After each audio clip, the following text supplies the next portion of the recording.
আমি Udalguri district community পিপল তৰফৰ পৰা দুটামান কথা স্পষ্ট কৰিবৰ কাৰণে আপোনালোকৰ লগত আমি উপস্থিত হৈছোঁ। কেইদিনমান আগত আমাৰ কৃষ্ণ হৰিচিঙা সমষ্টিৰ বিপিএফৰ কেণ্ডিডেট প্ৰাক্তন স্পীকাৰ BTC জ্যোতি প্ৰেমাৰীয়ে এটা আমাৰ ইউপিএল দলৰ সভাপতি প্ৰমোদ বৰদেৱৰ ওপৰত যি এটা ভিত্তিহীন এটা মন্তব্য ৰাখিছে। তেওঁ কৈছে যে আমাৰ প্ৰমোদ বৰয়ে যে RSSৰ হৈ কাম কৰি আছে, সেইটো বিৰাট হাস্যকৰ কথা, অযুক্তিকৰ। কাৰণ RSS বুলি ক'লে বিজেপি বুলি ক'লে RSS। আজি 2016 চনৰ পৰা BPFে বিজেপিৰ লগত আমাৰ দেশ আমাৰ সমাজখন পৰিচালনা কৰি আছে। দিছপুৰত বিজেপিৰ লগত এলায়েন্স চৰকাৰ, দিল্লীত তেওঁলোকৰ বিজেপি আৰু BPFৰ চৰকাৰ।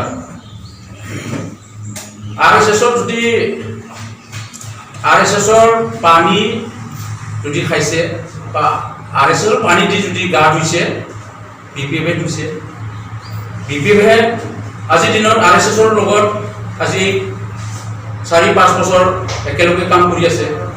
কি যুক্তিত আমাৰ ইউপিএল দলৰ মাননীয় প্ৰমোদ বৰদেৱক যে RSSৰ হৈ কাম কৰি আছে বুলি কৈছে, আমি খুব মানে এইখিনি অযুক্তি কোৱা আমি গৰিহণা দিছোঁ। কাৰণ অযুক্তি কথা কৈ পেলাই এটা 17 বছৰীয়া শাসন কৰা এটা দলৰ তেনেকুৱা নেতা সমাজে কি মানে আশা কৰা যায়, সেইকাৰণে আমি গৰিহণা দিছোঁ এইটো ভাষাত। কাৰণ যদি RSSৰ কাম যদি কৰিছে, BPFে কৰিছে, আগামায়ে কৰিছে, TDFে কৰিছে। কাৰণ RSSৰ পানীটো তেওঁলোকে খাইছে, RSSৰ পুখুৰীত তেওঁলোকেহে গা ধুইছে। কিন্তু প্ৰমোদ বৰদেৱে RSSৰ লগত সামাজিকভাৱে কিবা এটা সম্পৰ্ক থাকিব পাৰে, কিন্তু দলীয়ভাৱে তেনেকুৱা কোনো এটা কাম কৰা আমি দেখা নাই, আৰু এইটো অযুক্তি। তেওঁ কৈছে যে প্ৰমোদ বৰে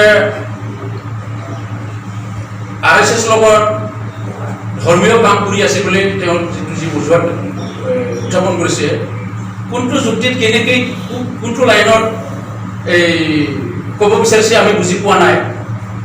যদি মানে RSSৰ ধৰ্মৰ যদি কাম কৰিছে বুলি ক'লে TDFে কৰিছে, BPFে কৰিছে, আগামায়ে কৰিছে, আমি আমাৰ চকুত যিটো দেখা পাইছোঁ। এই গতিকে আমি গৰিহণা দিছোঁ। তেওঁ প্ৰমাণ দিব পাৰে, যদি প্ৰমাণ দিব লাগে কোনটো যুক্তি প্ৰমোদ বৰে আজি RSSৰ হৈ আমাৰ অঞ্চলৰ আমাৰ জাগাত কাম কৰিছে, এইটো তেওঁ দেখুৱাই দিব লাগে, আমি প্ৰশ্ন কৰিছোঁ। লগতে কেইদিনমান আগত আমাৰ BSCৰ প্ৰাক্তন ভজেন হাজৰিকাই বিটিআৰ চুক্তি টোটেলি নাকচ কৰিছে। আমি আচৰিত পাইছোঁ, যি ব্যক্তি এসময়ত BSCৰ হৈ থাকি পেলাই আমাৰ অঞ্চলৰ আমাৰ সমাজত একো কাম কৰিব পৰা নাই, নিজৰ ফেইলাৰত থাকিব নোৱাৰে। আজি নতুনকৈ যি এটা প্ৰমোদ বৰা, গোবিন্দ বসুমতাৰীৰ নেতৃত্বত যি বিটিআৰ এটা চুক্তি হৈছে, এই চুক্তিৰ দ্বাৰা সমগ্ৰ আমাৰ বিটিআৰ অঞ্চলত যিমান জাতি জনগোষ্ঠী চবে সন্তুষ্ট। কেৱল ভজেন হাজৰিকাৰ নিচিনা ব্যক্তিয়ে অসন্তুষ্ট হোৱাটো আমাৰ কাৰণে দুৰ্ভাগ্যজনক। তেওঁৰ ফেইলাৰটো ঢাকি ৰাখিবৰ কাৰণে তেওঁ আমাৰ প্ৰমোদ বৰাৰ যিটো বিটিআৰ চুক্তি, এইটো তেওঁ নাকচ কৰিছে, এইটো খুব দুৰ্ভাগ্যজনক। কাৰণ যি সময়ত তেওঁ হৈ আছিলে, আমাৰ অঞ্চলত কোনো অন্যান্য কাম কৰিব পৰা নাই, টোটেলি ফেইলাৰ। প্লাছ আমাৰ যিসকলে শ্বহীদ হৈছিল আন্দোলনত, তেওঁলোকৰ নামত তেওঁ তেনেকুৱা ধৰণৰ কোনো এটা কম্পেনচেশ্যন বা তেনেকুৱা আমাৰ শ্বহীদ পৰিয়ালক কোনো এটা সহায় কৰিব পৰা নাই। এইটো কিয় স্বীকাৰ কৰা নাই? এই গতিকে আমি আমাৰ ইউপিএল দলৰ পৰা আজিৰ দিনত যি বিটিআৰ চুক্তি তেওঁ নাকচ কৰা, তেওঁৰ কোনো নীতি অধিকাৰ নাই। কাৰণ তেওঁ এই BTR আন্দোলনৰ লগত কোনো পধ্যে তেওঁ কোনো এটা বু বা একো বুজি নাপায়। BTR কি বস্তু তেওঁ সেইখিনি কথা বুজি নাপায়। BTRৰ কি BTR চুক্তিৰ কি দফা আছে সেইটো তেওঁ একো বুজি পোৱা নাই। তাৰ কাৰণে তেওঁ আজি BTR চুক্তিখন নাকচ কৰিবলৈ সাহস কৰিছে। এইখিনি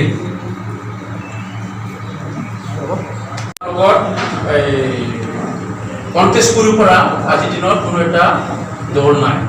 হাগ্ৰামাতো আজিৰ দিনত বিচুক্তি যোৱা এটা দল ৰাইজে প্ৰত্যেকে প্ৰত্যাখ্যান কৰিছে। ইয়াৰ প্ৰমাণটো হ'ল আপোনালোকে চবেই দেখা পাই আছে, সমগ্ৰ BTC অঞ্চলত যিমান জাতি জনগোষ্ঠী আছে সকলোৱে খালি UPPL সদায় UPPL লগত যোগদান কৰিবলৈ কাম কৰিবলৈ ওলাই আহিছে। এইটোৱে বুজা যায় যে আজিৰ দিনত হাগ্ৰামাৰ অৱস্থা একেবাৰে বেয়া আৰু ইয়াৰ হিচাপত নাই। আমাৰ ওদালগুৰি ডিষ্ট্ৰিক্টত আজিৰ দিনত মই ক'ব পাৰোঁ হাগ্ৰামাৰ অৱস্থা একেবাৰে বেয়া। 5টা সমষ্টি বুলি যে আপুনি ক'লে, 10টা নহয় 5টা। সেইটো 5টা আমাৰ ডিষ্ট্ৰিক্ট হেডকোৱাৰ্টাৰ যিখিনি এৰিয়া গণেশচিঙা, ভৈৰৱকুণ্ড, ধনশিৰি, ৰৌতা, 5 নম্বৰ চেৰপান, 4টা ST, এটা নন ST। আমি 5টাটো চিকাৰটো খাটাব বিচাৰোঁ। আজিলৈকে আমাৰ ওদালগুৰিত 2 লাখৰ ওপৰত আছে, জইন হৈয়ে আছে। সদায় আমাৰ 100ৰ ওপৰত জইন হয়। আমাৰ ৰেকৰ্ড আছে একদিনত 400-800 জন জইন কৰা। ইয়াৰ পিছত 100, 150, 60, 70 এইখিনি মানুহে সদায় আমাৰ UPPL দলত আমাৰ ওদালগুৰি ডিষ্ট্ৰিক্টৰ পৰা জইন কৰি আছে।